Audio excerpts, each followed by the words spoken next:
Bonjour à toutes et à tous, bienvenue dans cet épisode un peu hors série, un peu spécial, où je serai seul pour une fois, ce qui est logique, car Simon n'est actuellement pas à mes côtés pour co-animer cette émission. Cette émission sera donc un peu personnelle, comme vous avez pu le deviner, parce qu'il s'agit d'un top 10, de mon top 10 des choses que j'ai appréciées en 2024. Hem, Ceux qui me connaissent savent, que j'ai tendance à me hyper facilement, très facilement et avoir, beaucoup d'engouement, pardon, pour les choses culturelles que j'aime. Je partage assez régulièrement, les contenus que j'aime, que ce soit des vidéos, des films, des jeux vidéo, même des séries, un peu tout quoi et j'ai eu le déclic, de faire ce top en voyant, le top 2024 de Thomas Combray, heu, qui est un vidéaste, un réalisateur. Heu et en fait, c'est exactement ce qu'il fait. Il présente son top 10 des choses qu'il a fait, aimé, apprécié, découvert, dans l'année. Du coup, je me suis dit: «Hey, 2024, c'était quand même une chouette année, donc j'ai envie de vous présenter mon top 10 des choses culturelles que j'ai découvert en 2024». Petite précision avant de commencer, ce top 10 est à peu près rangé dans l'ordre. Donc le 10, la chose qui arrive en 10e position est globalement moins appréciée que celle qui arrive en première position, mais c'était assez dur de départager. Donc prenez-le de manière globale. Grosso modo, je pense que les 4 derniers sont un peu en dessous et les 6 premiers sont à peu près au-dessus. Mais après, ça aurait pu bouger d'une place à l'autre. C'est assez subtil et c'est un peu difficilement comparable parce que ça joue pas sur les mêmes affects, les mêmes émotions. Donc voilà. Numéro 10, The Gang. Alors The Gang, c'est un jeu de société qu'on m'a offert, que mon beau-frère m'a offert à Noël. Et pour faire très rapide, c'est un poker coopératif. Donc je vais essayer de pitcher le plus correctement possible, pas faire mon Adrien Meuniel pour ceux qui auraient la ref. Du coup, le jeu, ça part sur une manche de poker classique. On distribue 2 cartes, puis on en retourne 3, puis une et on a les combinaisons classiques du poker, c'est-à-dire, pair, brelan, couleur, suite, quinte flush, poule et cetera. Sauf que le but du jeu n'est pas d'avoir la meilleure main pour gagner, mais de réussir à mettre dans l'ordre les combinaisons des différents participants, sans se parler et sans se montrer ses cartes. Sinon, ça n'a plus d'intérêt. Donc pour ça, entre chaque phase, on retourne les cartes au poker, là, 3 puis une, puis une. On a des jetons de 1 au nombre de joueurs, donc de 1 à 5 si on est 5 joueurs. Et ces jetons vont permettre de communiquer les uns aux autres une estimation de la qualité de notre main à l'instant T où on joue les jetons. Donc, par exemple, s'il y a les 3 cartes qui sont retournées, c'est un 2, un 3 et un 5, et que moi j'ai un 3 et un 5, bah, j'ai une double paire, c'est énorme, donc je vais prendre le jeton 5. J'estime que, je pense que j'ai une des meilleures mains, il y a peu de chances que quelqu'un ait la suite, ou il y a peu de chances que quelqu'un ait un autre 3 et un autre 5. Donc je vais prendre le jeton 5 en me disant aux autres: «Eh regardez, moi franchement j'ai une bonne main, donc j'ai au moins une des cartes sûrement».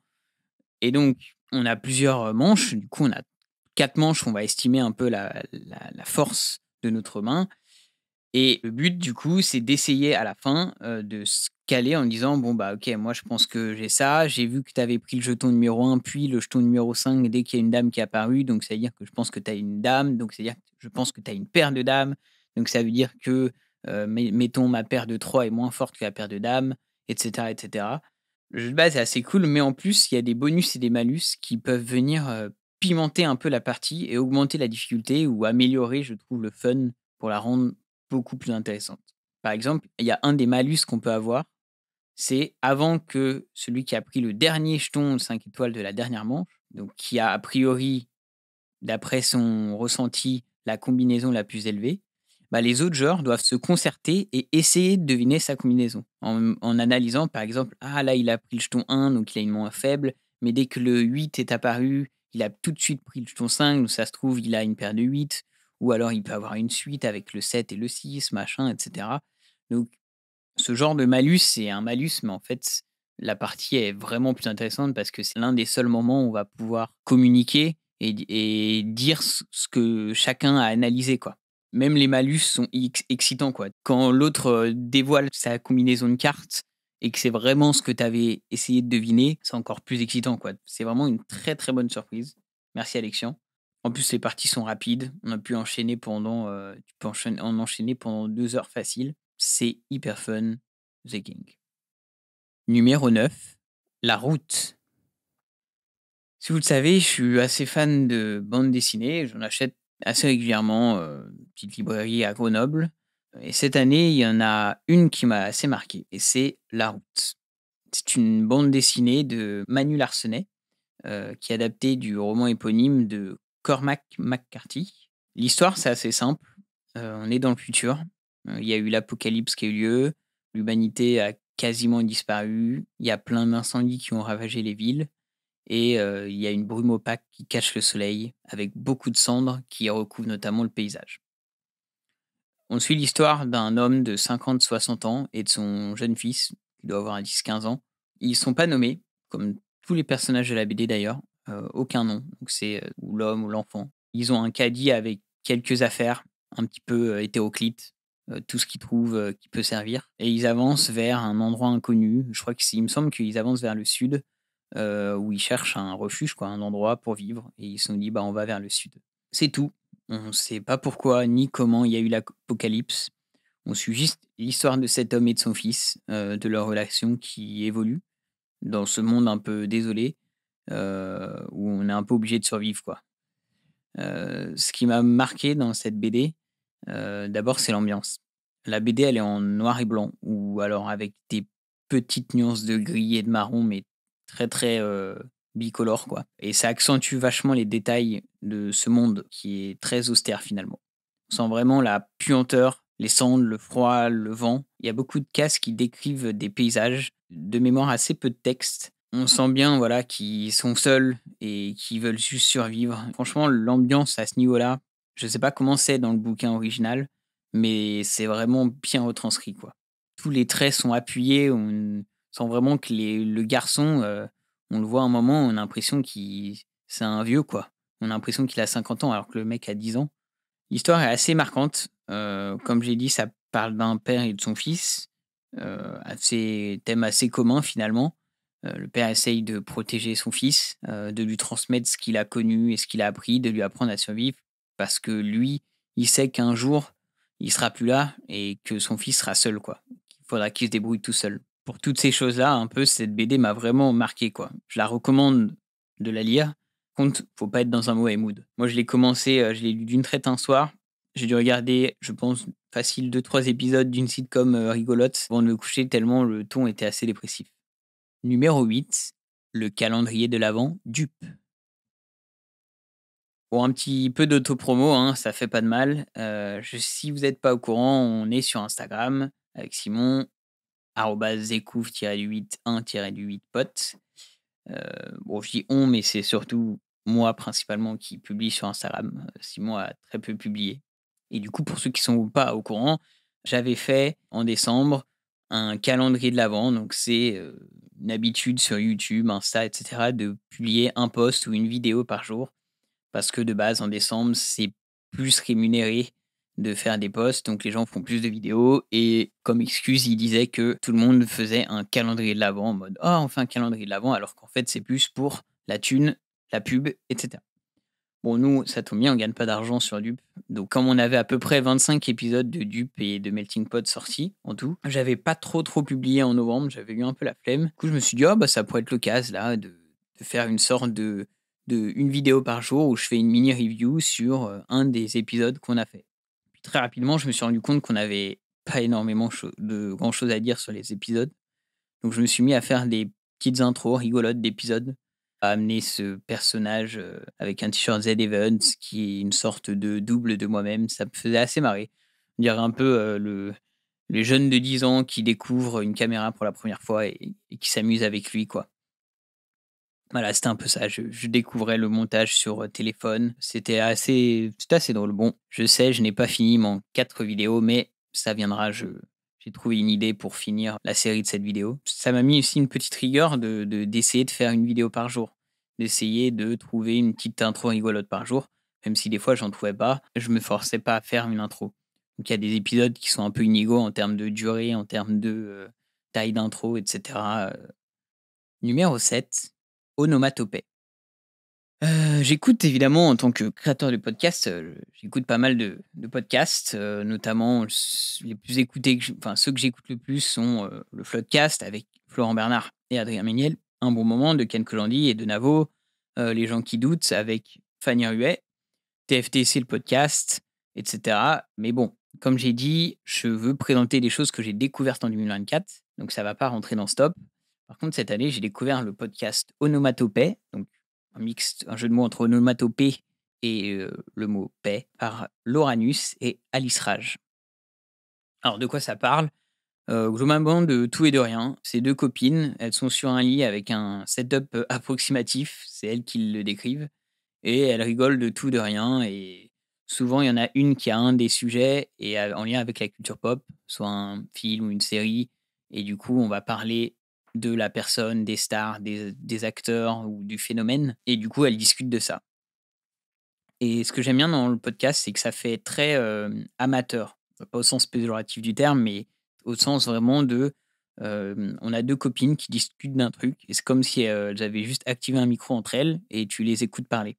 Donc il y a peu de montage, c'est assez, brut comme enregistrement et bah, c'est très drôle, je trouve. Parce qu'on sent que ça fait, longtemps qu'elles sont potes et elles ont certes un humour avec leur ref à eux, mais on sent que voilà, elles sont vraiment, elles cachent rien à l'autre. Enfin, c'est vraiment naturel comme relation et naturel comme podcast. Bon, par contre, il y a souvent de l'humour pipi caca prout, donc si vous êtes pas à l'aise ou si vous aimez pas ça, passez votre chemin. Il y a des fois, c'est très, ça peut être, même un peu redondant. Moi, ça me fait rire, mais voilà, c'est très pipi et capote, quoi.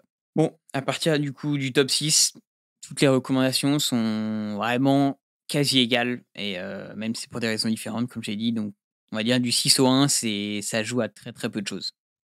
Numéro 6, la saga Ace Attorney. En 2024, j'ai commencé la série du coup de jeux Ace Attorney sur Nintendo Switch. Donc la série de jeux entière fait 10 jeux et bah, c'était trop bien en fait. Pour ceux qui connaissent pas Ace Attorney, c'est une série de jeux d'aventure qui s'inspire de visual novels. Alors du coup, pour ceux qui connaissent pas les visual novels, c'est un genre de jeu assez populaire au Japon surtout, un peu moins, en Europe et aux États-Unis. Et en fait, on va suivre une histoire un peu comme un livre, hein, visual novel, roman visuel, où en fait, il va y avoir beaucoup de textes principalement avec des images et des sons et on suit l'histoire, mais c'est beaucoup raconté sous forme de texte et la plupart du temps, on incarne un personnage et on interagit avec des personnages qui vont nous raconter des choses, l'histoire et cetera, sous forme de texte. Donc il y a peu de voix, de dialogue parlé, quoi. Dans Ace Attorney, du coup, on a un jeu qui s'inspire de ça, où en fait on incarne, dans la plupart des cas, un avocat qui doit résoudre des affaires. Et dans ce jeu, il y a 2 phases de jeu. Une phase un peu enquête, où on est plus comme un détective, va devoir interroger des personnes, récolter des preuves, faire des allers-retours pour récolter des informations. Et ensuite, il y a l'autre phase qui est un peu plus populaire, c'est la phase du procès. Donc c'est pas un procès classique, comme en France ou aux États-Unis. Là, on est l'avocat et en fait, il va y avoir différents, témoins et ou suspects qui vont passer devant nous. Ils vont dire des choses et nous, en gros, avec les preuves qu'on a récoltées, on va devoir repérer les erreurs, les imprécisions ou les mensonges et on va devoir présenter les preuves en disant: «Ah, c'est impossible parce que, tu ne peux pas t'être levé à 9 heures parce qu'en fait, la montre n'avait plus de piles et s'est arrêtée à 8h45 donc c'est impossible que tu sois réveillé après», enfin bref. Ça a l'air assez simple dit comme ça, mais les scénarios, ils sont assez complexes au final et au début, c'est simple, mais plus on va vers la fin, plus ça se complexifie et moins le lien entre, les mensonges que les gens disent et les preuves qu'on a décrites sont évidents. Je vais d'abord vous parler vite fait de la trilogie Phoenix Wright, donc c'est la première, la plus connue, la meilleure aussi à mes yeux. Dans cette trilogie, il y a genre 15 affaires, donc 5 par jeu quoi, vu que c'est une trilogie et bah, la plupart des affaires, c'est cool, c'est qu'elles sont liées entre elles. À chaque fois, on retrouve des personnages identiques ou on fait des liens avec des affaires qui sont passées dans le passé et du coup, qui a un impact sur les affaires dans le présent, qui ont un impact sur les évolutions des personnages. Ça, c'est cool aussi, c'est qu'entre les affaires, les personnages évoluent. Ils changent de façon les relations entre les personnages évoluent et ça, c'est vraiment cool et à part, du coup, la qualité des énigmes, je dirais qu'il y a 2 choses qui font que j'ai adoré le jeu, les jeux en général. c'est que dans les affaires, il y a beaucoup de retournements de situation. Nous, en tant que genre, à part dans le tuto et quelques affaires, on ne sait pas forcément qui est le coupable. Et ça, c'est hyper malin du créateur du jeu, parce qu'en fait, notamment dans la dernière affaire du jeu de la trilogie où c'est retournement sur retournement, volte-face sur volte-face, bah en fait, on découvre un peu comme l'avocat qu'on est censé jouer, on découvre petit à petit de nouveaux éléments sur l'affaire, et du coup, notre raisonnement évolue. On est en mode, ah putain, mais ça, je savais pas, du coup, mais ça veut dire que ça, c'est impossible, etc. Et du coup, on n'est pas blasé de, ah, on sait dès le début qui est le coupable, et du coup, le jeu vidéo, l'histoire n'a plus aucun intérêt parce qu'en fait, on sait qui est le coupable à la fin. Le deuxième point, qui pour moi est tout aussi important, c'est les musiques. Donc la trilogie est sortie au début des années 2000, donc on a un peu une vibe 8 bits un peu, mais les musiques, elles sont trop trop bien. Je les écoute régulièrement quand je taffe parce qu'elles sont cool pour bosser. Franchement, elles épousent parfaitement les scènes qu'elles sont censées illustrer. Genre, il y a une musique pour le stress quand on doit présenter une preuve et qu'on est pénalisé si on présente la mauvaise preuve. Tu as la musique de délivrance à la fin quand on a trouvé le coupable, qui est hyper jouissive et qui est exaltante, quoi. Ou les thèmes de certains personnages aussi. Il y a beaucoup de personnages récurrents qui ont leur propre musique à eux, qui sont très cultes. Bon, je pourrais parler encore un peu pendant longtemps, mais on va s'arrêter là. Franchement, les jeux Ace Attorney sont vraiment très chouettes. Numéro 5, Sévrance. En 2024, j'ai découvert la saison 1 de Sévrance, qui a été coécrite par Dan Erickson et Ben Stiller. La série est trop trop bien en fait. Je sais pas pourquoi j'ai attendu au 100 2024 pour la regarder, mais c'est vraiment un banger, comme disait Jeune. Du coup, de quoi est-ce que la série parle? On est dans un futur proche aux États-Unis et on suit la vie de Mark Scoots, qui travaille pour une entreprise qui s'appelle Lumon Industries, avec 3 autres employés. Et dans cette entreprise, les employés ils subissent une opération chirurgicale de séparation entre leurs souvenirs de leur vie pro et de leur vie perso. Donc ça veut dire que le mec qui est les souvenirs de la vie pro, il se souvient pas du tout, il sait pas ce que le mec fait dans sa vie perso, et inversement égal. Le mec qui fait la vie perso, il ne sait pas ce que fait dans la vie pro. Pour les informaticiens, imaginez le même principe avec une branche GitHub ou GitLab. Bah, c'est pareil. En plus, la série, elle a une ambiance un peu, bah, du coup, thriller, science-fiction un peu dystopique, avec un drame. Mais elle est aussi très drôle par moments. Il y a des personnages qui sont un peu des comic relief, qui sont très, très drôles, qui gèrent très bien là, entre l'ASF, le drame et l'humour. Pourquoi la série est bien? Déjà parce que tu commences ils accueillent une nouvelle personne dans l'équipe et du coup, on suit avec elle les règles, le fonctionnement de cette entreprise un peu bizarre, et cetera. Et donc du coup, on s'identifie immédiatement au personnage parce qu'on est comme elle, on est perdu, on ne sait pas comment ça se passe, on ne sait pas qu'est-ce qui se passe et on découvre avec elle. Je vais pas trop décrire la saison parce qu'il y a quand même assez de plot twist et de retournements et d'informations, de spoilers. Du coup, on va, comme les employés, essayer de découvrir qu'est-ce qui se passe dans l'entreprise, comment en sortir, parce que du coup, la personnalité de la vie de bureau, bah, elle sait même pas en fait si la personnalité perso, elle a une vie de famille, elle a un enfant, frère, sœur, etc. Première saison, elle est en 9 épisodes de 45 minutes. La deuxième, elle sort le 17 janvier, donc la semaine prochaine. Bah, ceux qui ont attendu 3 ans avant d'attendre la saison 1, bordel, ça devait être dur. Parce que franchement, le dernier épisode de la saison 1, c'est un cadeau. Genre, il te donne tous les éléments de compréhension, il te donne un peu, c'est vraiment l'épisode final de la saison, et en même temps, il tapate avec un cliffhanger extraordinaire en disant, hey, la saison 2, ça va être encore mieux. Franchement, les personnages et les acteurs, ils sont très bien choisis. La série, elle a une belle esthétique. C'est vraiment soigné, les plans de caméra, et c'est les décors aussi, les décors de bureau un peu fermés comme ça, c'est très joli. Et le générique de l'épisode est trop bien. Donc voilà, je ne ferai que vous conseiller la série Sévrance. Numéro 4, Gauche-gauche, droite-droite, le jeu à Nantes d'Aurélien Prévost. Alors ça, c'est une vidéo YouTube faite par Aurélien Prévost. Donc Aurélien Prévost, c'est un vidéaste, un youtubeur un peu de la génération Golden Moustache pour ceux qui connaissent. Donc il a fait pas mal de vidéos avec Anis, Panayotis Pasco et Freddy Gladieux. Et il est connu pour ses concepts de vidéos comme Il va faire tout noir, où il y a un invité qui doit faire sa morning routine mais les yeux bandés, ou bien notamment son concept gauche-gauche, droite-droite. Gauche-gauche, droite-droite, il est dans une voiture aléatoire, il part d'un point, il est avec Anis et Freddy, du coup, justement, et ils vont 2 fois à gauche, puis 2 fois à droite. D'où le nom du jeu gauche, gauche, droite, droite. Et donc ils parlent et cetera et à la fin, quand ils ont fini, ils font une rencontre avec les abonnés et en général, dans ces vidéos, il y a des petits happenings. Du coup, dans cette vidéo, ils vont à Nantes, ils font un gauche, gauche, droite, droite. Ils filment leur périple jusqu'à Nantes déjà, donc c'est assez drôle et une fois arrivé à Nantes, il met en place son petit happening. Il faut savoir que Aurélien Prevot ressemble beaucoup à l'acteur Sébastien Chassagne. Donc Sébastien Chassagne, c'est un acteur qu'on a vu dans Yannick de Quentin Dupieux, Nous les Leroy de Florent Bernard, où il joue un rôle, ou la série Bouchon ou le film Fantasme d'Eleanor Coste sur internet. Et en fait, dans la vidéo, à un moment, Aurel va précipiter un problème de micro pour échanger sa place avec Sébastien, qui va jouer le rôle d'Aurélien.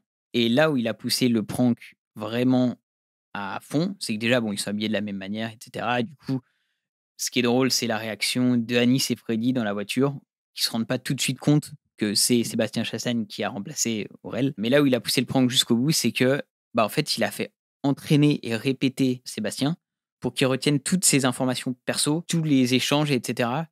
Et c'est des gigabars. Parce que du coup, toute la vidéo, enfin, une bonne partie de la vidéo, tu vois du coup Freddy et Anis, ses potes, tester les connaissances de Sébastien qui se fait passer pour Aurel.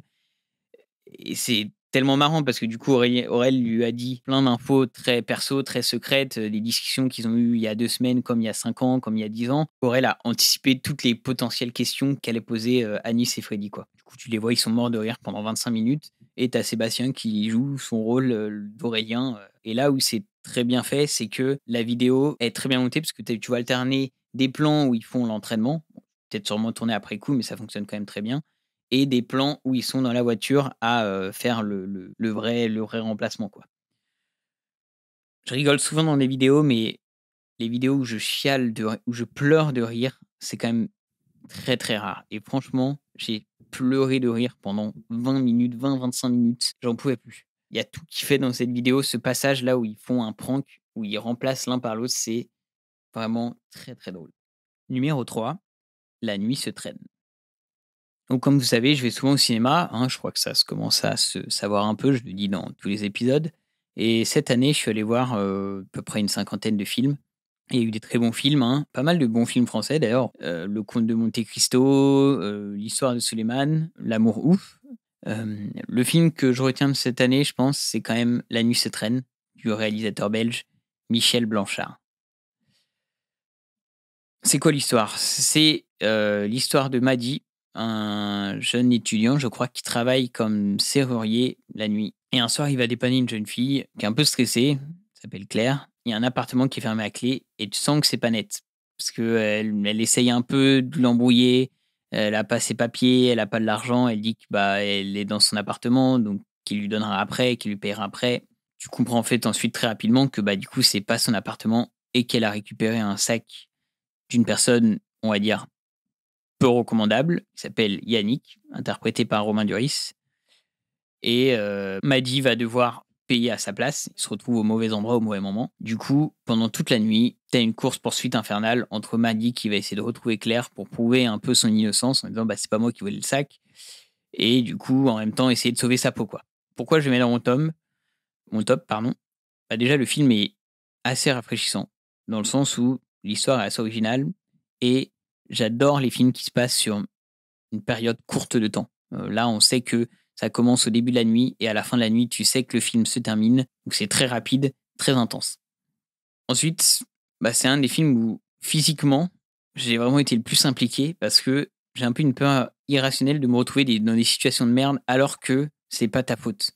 Genre là, en gros, m'a dit, il a fait son job, il a juste ouvert une porte de serrure, une serrure, c'est son job, et il se retrouve dans une situation où il est dans la merde à son insu.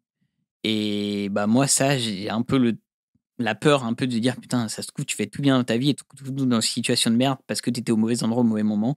Bah m'a dit, c'est ça.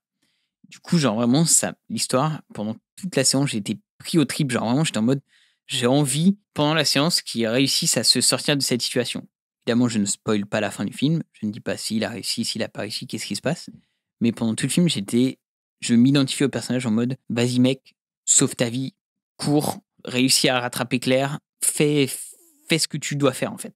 En plus, le rythme du film, vu il est très bien géré parce que tu as des temps de course-poursuite, puis après tu as des temps un peu plus calmes qui sont pas forcément avec moins de pression. Des fois, c'est des gros dialogues où tu sens que ça pue un peu, quoi. C'est un premier film en plus, avec, à part Romain Duris, il n'y a pas de grands acteurs connus vraiment. Le film dure 1 heure et demie, il est assez court. Je me suis plongé dans le film et j'ai arrêté de respirer pendant 1 heure et demie. Et à la fin, quand le film se finit, grande libération. C'est vraiment un bon premier film, quoi. Numéro 2, la série d'animation Samuel. J'en ai déjà parlé dans le Dupe avec Gauthier. Elle est dispo sur Arte et YouTube gratuitement. C'est une série, du coup, d'animation. Sa créatrice s'appelle Émilie Tronche. Et bah voilà, c'est un bonbon sucré au miel, prêt à déguster. Pour le pitch, ça y raconte la vie de Samuel, 10 ans, qui tient un journal et qui a un problème. Basile a dit à la grande Julie que Samuel l'aimait. Mais c'est faux. Il s'en fiche de Julie, Samuel. C'est juste qu'elle a rigolé à une de ses blagues et qu'il a trouvé sympa de sa part. Bon, en fait, Samuel aime bien Julie, mais personne ne doit savoir. Et donc, en fait, chaque épisode, c'est un extrait de son journal où il parle à la première personne. Et du coup, on suit les aventures de Samuel, de ses amis, de ses amours, de ses ressentiments, de ce qu'il pense, ce qu'il fait, de ses vacances. Bref, un peu de tout ce qu'un enfant de 10 ans peut faire, quoi. La série, elle est en 21 épisodes, ou 22, je sais plus. Enfin, c'est que des épisodes de 5 minutes. Donc, ça se mange hyper vite. Le rendu graphique, comme j'avais dit, il était en noir et blanc. C'est un rendu un peu crayonné. Et c'est fou parce qu'il y a des scènes, c'est tellement bien chorégraphié. Je sais que la créatrice, elle s'était pris en vidéo pour essayer de faire des mouvements assez réalistes. Et il y a des scènes, c'est digne d'une. Notamment la scène où ils font un loup, un épervier. Cette scène-là, c'est digne des plus grandes scènes d'action, quoi. C'est hyper joli, c'est touchant, c'est poétique aussi, et c'est assez universel, parce que du coup, ça décrit l'enfance de Samuel, même si l'époque est un peu centrée dans le début des années 2000, c'est très peu référencé à cette époque, justement. Donc en fait, ça peut parler à tout le monde. Je pense que tout le monde, si vous regardez la série, a déjà au moins pensé, vécu ou ressenti au moins un épisode de ce que raconte Samuel. Franchement, c'est hyper chouette. Essayez de regarder 1 ou 2 épisodes. Vous n'êtes pas obligé de regarder dans l'ordre en plus. Bon, c'est mieux parce qu'il y a quand même une trame et une histoire. Mais chaque épisode peut se suffire à lui-même. Et c'est divin, quoi. Voilà, moi, devant cette série, je pense que j'ai rigolé plusieurs fois. J'ai été triste plusieurs fois. J'ai même pleuré plusieurs fois. Vraiment, je l'ai regardé quasiment d'une traite un soir sur mon lit. Et j'ai été transpercé par la série d'Emily Tronche, même si c'est la génération plutôt de ma grande sœur, parce qu'elle raconte un peu son enfance à elle, via le caractère de Samuel, ça m'a vraiment touché, quoi.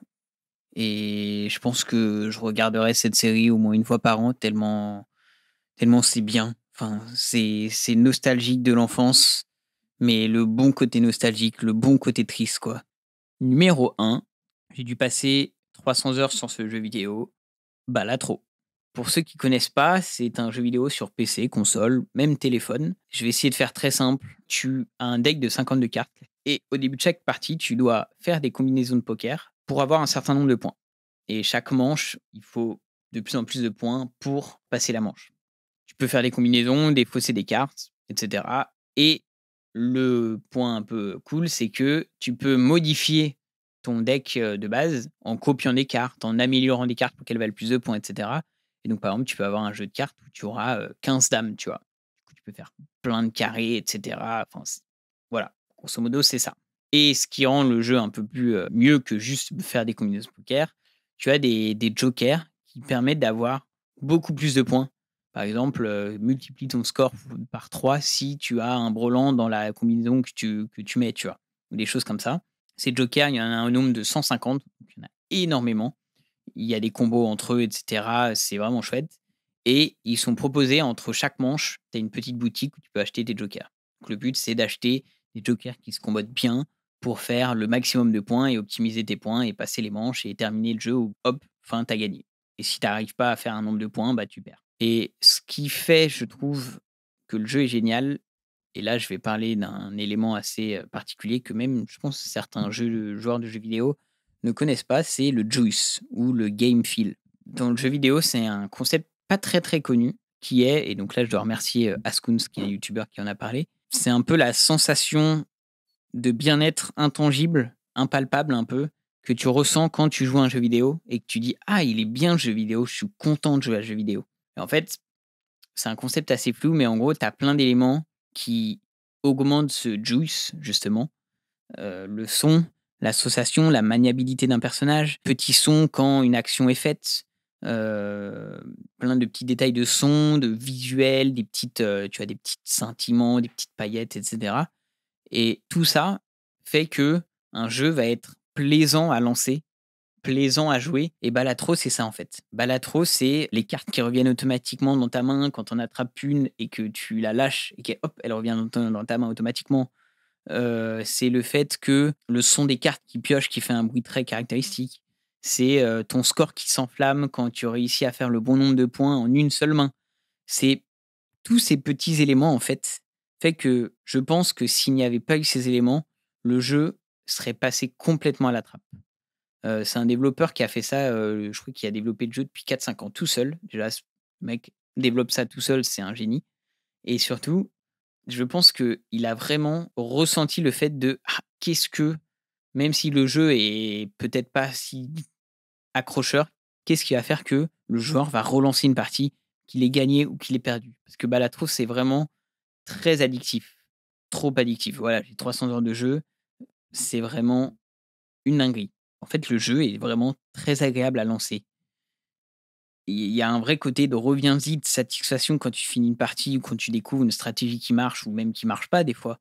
Mais le jeu te dit: «Hey, joue-moi, je suis cool». C'est clairement ça et pour moi, il a le meilleur juice qu'un jeu peut avoir de cette année, quoi.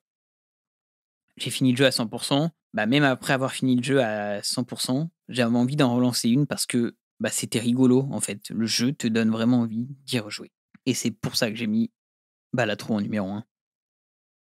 Voilà, c'est la fin de mon top 10 des choses que j'ai appréciées en 2024 et je vous encourage à faire de même parce que finalement, partager les choses qu'on aime ou qu'on découvre ou qu'on a aimé, bah, c'est peut-être la première source des choses que les autres vont découvrir. C'est très dur je trouve en ce moment de découvrir des choses par soi-même parce qu'il y a tellement de choses, tu sais pas où aller et cetera, alors que si un pote ou de la famille ou un cousin ou un frère vous dit: «Eh, j'ai aimé ça, c'est cool, regarde», bah, déjà au moins on sait que on a une référence de base de: «Ah, ma sœur a aimé ça» ou «Mon frère a aimé ça» ou «Mon pote a aimé ça, vas-y, je vais regarder ce qui se fait». Donc je vous conseille à enregistrer des choses comme ça et à les partager. Au pire, ils regardent pas, au pire, ils s'en foutent et au mieux, bah, ils auront découvert un truc et ils aimeront un truc que vous aussi vous aurez aimé. Sur ce, je vous dis bonne soirée, bonne journée ou bon week-end et puis on se retrouve dans 2 ou 3 semaines pour un prochain épisode de Dupe. Ciao à toutes.